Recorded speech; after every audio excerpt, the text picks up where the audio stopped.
널 기다렸어.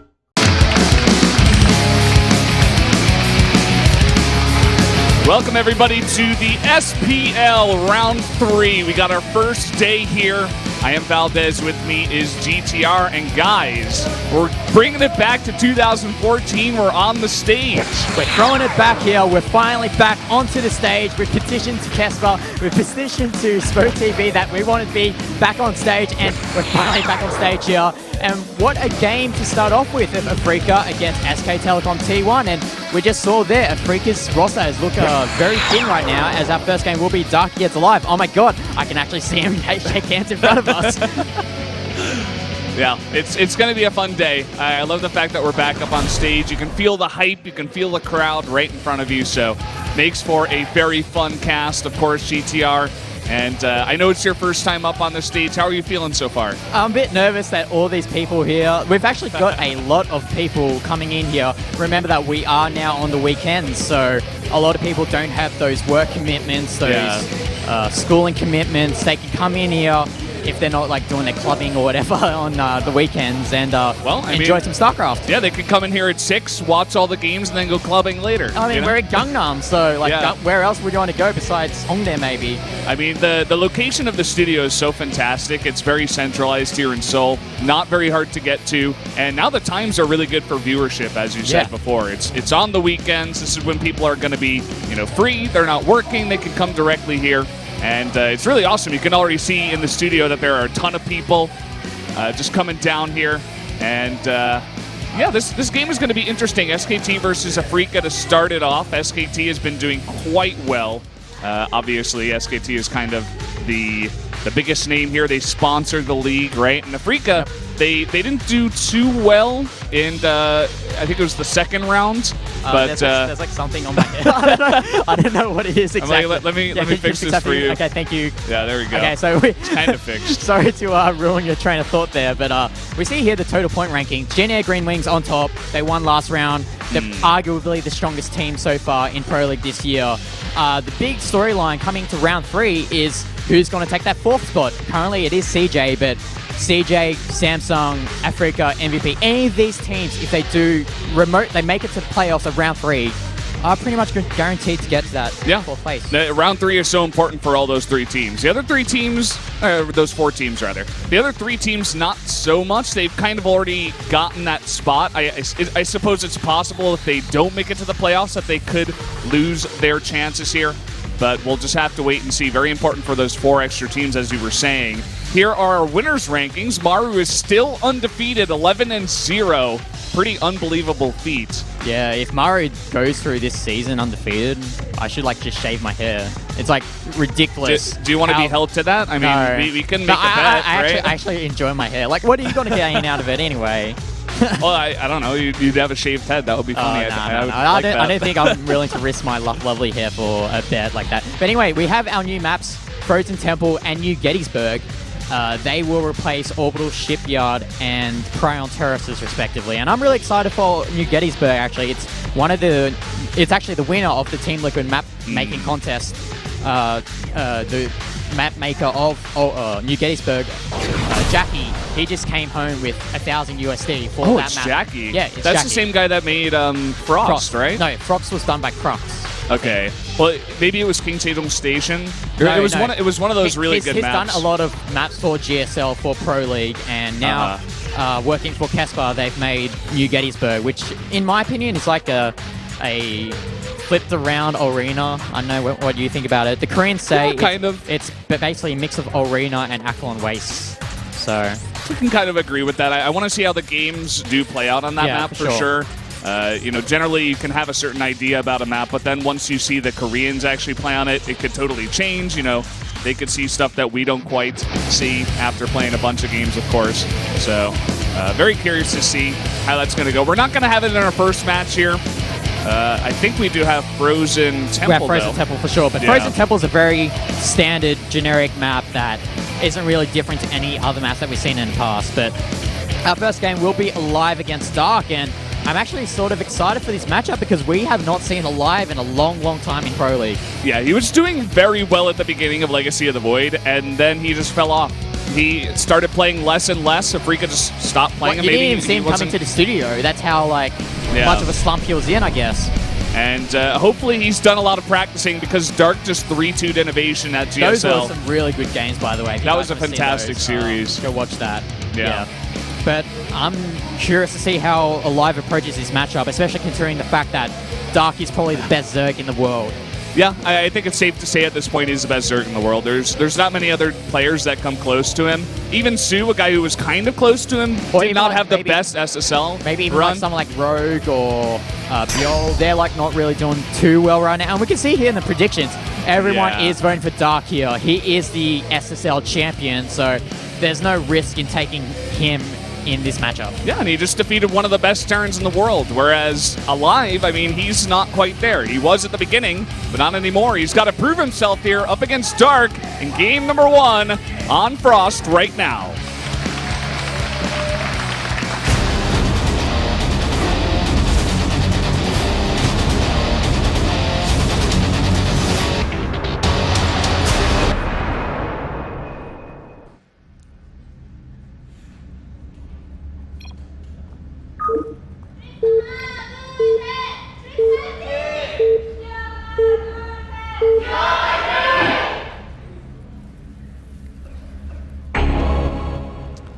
Up here in the top right in the purple, the Terran player, he is aLive from the Afreeca Freaks. And spawning here at the top left for SK Telecom T1, the SSL champion, it's Dark. And we got horizontal spawns here. Yeah, going to be pretty nice for aLive. Get a little bit closer. You don't give Dark too much room. Dark's one of these players, we even saw in some of his games up against Innovation, where he went for some of the safest play I've ever seen, like that game on Orbital Shipyard where he rushed really the one Ravager. Yeah, I think the theory behind it is that 3X Reaper is very strong on that map, Orbital Shipyard, so you'd see Dark actually did this build a lot where you get the really quick Ravager just to be really safe, because Flavor of the Month was getting 3X Reaper, because the way that Orbital works with those, the multi-tiered expansion, the bases and stuff, yeah, it just basically made sense for him to go for that Ravager build. But he didn't even lose that game in the end, so I don't really see what the problem is. I mean, that's the thing. He goes for super safe builds like that so that he can survive to the late game, right? He doesn't really care about getting behind early because his macro is so strong. Definitely the best macro Zerg in the world right now, and one of the best macro players. Don't hide your face. I mean, be proud you're down here. Yeah, be proud that you're watching some StarCraft. Yeah. I mean, yeah, macro is the bread and butter of Dark. Getting into that late game is one of his main strengths, and also one of his main strengths is management throughout the game. And the games that we saw him lose were, even though it was during the late game, I believe it was on Lower Light Crest where he made a bad engagement with Ultralisk off creep. Maybe it was a different map, but whatever. Basically, the main point is that sometimes he gets ahead of himself. He attacks with those Ultralisks without any support, and then without the bulk of those Ultralisks to work with, he just gets ran over. Yeah, I mean, you could say if you had to point out perhaps one weakness that someone this strong has, maybe it's, deciding when or when not to engage, or just how to engage his army. His control is quite good, but it's not the best in the world, right? He's definitely the best in the world in other categories. Like, you can't just say he's the Maru of Zerg, because we all know how good Maru's control is with Terran, but Zerg isn't really one of those races where, besides, some Zergling maneuverability, it's not really one of those races where you can demonstrate how good your unit control is. Yeah, pretty much. It's just about like the early Zergling stuff, It's more about when and when not to engage, like identifying if you're able to take the fight with the units you have compared to the units that he has. And of course, just positioning, not getting caught off creep, all of that good stuff. And going back to this game, we see aLive actually going for a third command center behind this reacted, which is, I'm going to assume, will be a reacted factory. And even though it is horizontal spawns, Frost is such a large map that you can get away with something like this. Yeah. And especially for someone like aLive, you're going up against Dark. I feel like you have two options, and both of them require you to be very greedy. It's either you just, all in, you're super greedy, you just try to kill him right from the get-go, Or you just make a third CC as fast as possible and you try to play in a macro game against Dark and just try to get ahead of him because you know that he's going to be playing it safe. And obviously, Dark knows that he is the superior opponent in this matchup, and he's actually getting that quick Overlord speed for his Overlords. And he's also getting that really early Roach Warren, as we saw yesterday in the GSL. This seems to be a very trademark Dark thing to do, to get that early Roach Warren, get that early, or what I assume will be an early Ravager, and just play it out from there after he scouts with that Overlord. And I think he saw that third command center. Could you check for me? Sure, 1 second. Yeah, he did. Okay. So he knows what he's coming up against. He knows that there's not going to be any crazy builds coming from aLive, even though it is horizontal spawns. Yeah. I mean, the Roach Warren is a little bit later, but the point still stands that it's just about as safe as you can be, right? But now he's actually making a big swell of Lings, and he might want to pressure a bit, seeing that third command center and seeing the medevac coming out. He wants to make sure he's prepared to shut this down as soon as possible. Oh, did he just cancel Burrow there? Or maybe it was just an accident there. I'm not too sure, but we saw how well that Dark dealt with the Medank, the Tankivac play from Innovation on that Orbital Shipyard match, so I'm pretty confident that Dark will deal with this quite comfortably. Look at this, he's running actually behind this, but a full wall is already set up by aLive, and with Marines behind that, there's no way you're getting through. Yeah, and this tank's actually shelling away at this Queen, but the Queen will get away. And a couple shots onto those drones, but those drones will stay alive for now. Nice, nice. That was a really nice move in theory, but then aLive was like, nope. I'm not going to let that happen to me. Yeah. So this is going to be quite annoying. He's actually got 2 tanks over here now, and still not much of an answer so far from Dark. He's just taking a bit of losses at this third base. Now he's going to bring these Lings and Ravagers over. Yeah, these Ravagers should be enough to repel these Tankivacs. Although, actually, aLive's looking to go for another angle here. Maybe he wants to do a bit more harass with these medevacs with these tanks. As see in the production tab, aLive is starting onto that steam. He hasn't actually taken his third base yet. He probably just only has the orbital. And he's adding barracks right now, and this actually is some nice harassment here from aLive. Yeah, it's pretty worth it so far. You know, he's gotten some drones. He got the Queen there too at the third base, so Dark needs to remake that. Does deny some of that production. And he's still going with this. Even though he is taking damage on those tanks, he can bring it back home, repair them up, and then go for another push. And you notice how with the next reacted Starport cycle that aLive went for, he actually opted to go for the double Liberators rather than for the additional Medivac. So he's just happy just working off the harassment with these Starport units, with these Medivacs, with these Liberators. As we see from Dark, he's actually getting the Galar Constitution for the Roach speed. But ooh, nice Spore place there from Dark's gonna make that Liberator go away. Yeah, it's almost like Dark's more prepared for the Liberators than the tanks coming across. He did lose another Queen there at the third base, so he needs to remake another one. And we do see he is trying to go for this Roach Ravager style to hold off for now, going for the +1 range attack. But he's laying down that Baneling Nest. He's not going for a super fast Hive this time around. We saw that in one of the games yesterday against Innovation. Oh, this Liberator is trying to do some damage to those drones, but it's actually just focus firing on her Queens. And rest in peace, Liberator, as this Tankivac play is actually doing a lot of damage to Dark's units. Yeah, he's kind of just sitting in the watchtower now. He's not being as active as he was before. He was actually just controlling the Liberators, but Liberators haven't gotten nearly as much damage as these tanks have. We have another drop going towards the main. He's actually going to draw a bunch of the units out to the middle of the map while this drop goes in. Well, I'm just curious to see how much damage this drop will do, because, as you said, Dark's army is out of position right now, and there's a stim and the combat shields. It is only a quarter of the way done, though, but he does have the +1/+1. He has that 1/1, and he's fighting against these Roaches, but once the bulk of the army comes back, he is going to have to back off. Can drop into this fourth base now. Yeah, unfortunately for aLive, he didn't get any economic damage with this drop, so... Oh, nice positioning here with the tanks. Oh, that is so annoying. He can deny that gas. There's no real way for Dark to deal with that unless he goes all the way around. I love this Liberator being placed up here onto the high ground at the fourth, because if he knows that Dark is going to chase up, then those Liberators are going to have free pot shots onto that army of Dark. It's really subtle, nice play there from aLive. Yeah, but at the same time, aLive Multitasking kind of failing him there. He loses 2 free tanks. That could have been saved by the Medivacs. And that harass at the third base is now done. Oh, we've got another push out here, though, from aLive. And with this +1/+1, it is a very bulky army.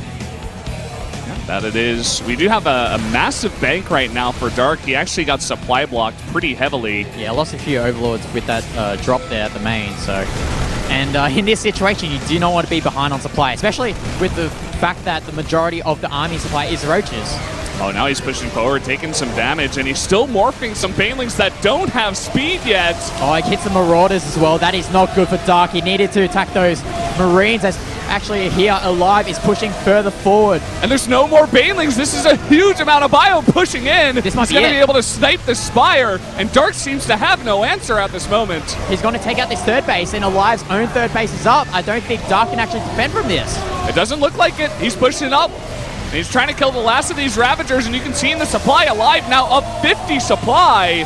And has he actually broken the back of Dark here? As we see here, aLive still continuing to parade across the map. He's trying to push this. He's trying to finish the game right now as Dark with these Ravagers, with the Corruptors now, trying to defend for his dear life right now. And even if he kills this small Bioforce, there's so much more pushing across the map right now. Hitting at this third base, Baneling speed is denied, 2-2 finishes up, and Dark's gonna lose his third base. Yeah, Dark's +1 is just finished, but GG. GG. aLive, he's back. Back in action here in game number 1, taking out a game against a player that everybody voted for here. All 7 votes went to Dark. I reckon it's those glasses. He's got the Q glasses there. Upgrading his style and upgrading his play over the course of the last, I'd say, month or so that we haven't really seen him in action here in Pro League. Yeah, he definitely just sat in the practice house and tried to perfect his game, and that tank play was really good. I think that's what won him the game, was that he was able to do so much damage to Dark that he was just able to macro behind his third base, being up, able to add those barracks with those reactors, with those tech labs, and considering the horizontal spawn points of that map match, he was able to just parade push over and win the game. Yeah, part of it was the fact that Dark kind of let aLive be super greedy and get away with it. He had double engineering bay, had his upgrades super fast, and triple CC. And you also saw that Dark tried to do a run by it, but aLive was very smart to it. He got that wall up in time. If he didn't get the wall up, it could have been a completely different game. And you can see that Dark is really kicking himself for this one. That's a game that he was heavily favored to win. No doubt about it. I mean, everyone in the SPL20 casting team voted for Dark there, and that's a win that Afreeca definitely needed, because it's you're looking at the matchup that they have today. It's a big climb for them to win.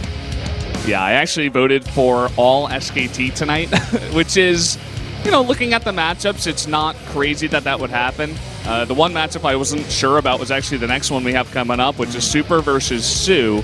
Now, Sue had kind of not the best run at the SSL Challenger. Oh, he actually did not. He played terribly. Yeah, he did not qualify, actually, out of his group. And as far as I can remember, at least. No, he didn't. Super. He's been looking better here and there. You know, he's done some nice snipe builds against better players. You know, he defeated Innovation here at Pro League that one game. So he's definitely he's a player that's got the potential to take a best of one against someone like Sue, especially when Sue is not on top of his game right now.